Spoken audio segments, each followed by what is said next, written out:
सुरुवातीला नाव राजेश क्षीरसागर यांचं मंत्रिपद फिक्स कॅबिनेट होणार अशा पद्धतीच्या बातम्या असतात आणि नेमकं ऐनवेळेस असं काय घडतं की मंत्रिपदानं आतापर्यंत आपल्याला हुलकावणी दिली. पण आता आपण 40 वर्षाचा सगळा इतिहास सांगितला. पक्षनिष्ठा ही जी गोष्ट आहे त्याच्याकडे तुम्ही कसं बघताय? एक अंतर्गत कॉम्पिटिटर तुमच्या समोर एक निर्माण केला जातो. तुम्ही ह्या गोष्टींना महत्त्व देत नाही, पण एका बाजूला तुम्ही विकास कामांचा सातत्यानं दावा करताय, वेगवेगळ्या प्रकारची विकास कामं झालेल्या तुम्ही ठोकपणानं सांगताय. काय वाटतं की राजेश क्षीरसागरांनी काय विकास कामं केलेली आहेत?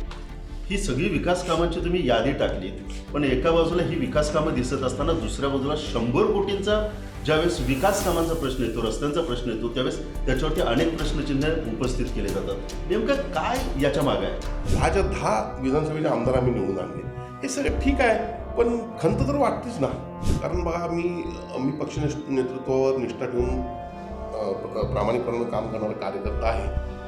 अनेक वेळा आपल्याला अंतर्गत कॉम्पिटिशन असतात, नाही असं नाही, पण आजपर्यंत माझ्यावर कोणी मात करू शकलं नाही. यामध्ये पूर्ण गैरसमज पसरवला जातो. जनतेनं त्यांचा हक्क बजावावा, पण गैरसमज काही लोकांनी पसरवला. काय गैरसमज आहे? त्यामध्ये गैरसमज रस्ते पूर्ण 100 कोटीचं कामच झालेलं नाही अजून.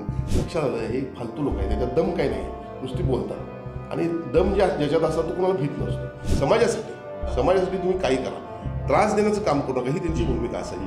गेली 30 वर्ष या कोल्हापूर महापालिकेवर काँग्रेसची सत्ता, काय केलं होतं मी? एक्सक्लुसिव्ह मुलाखत पाहायला विसरू नका, फक्त TV नेक्स्ट मराठीवर.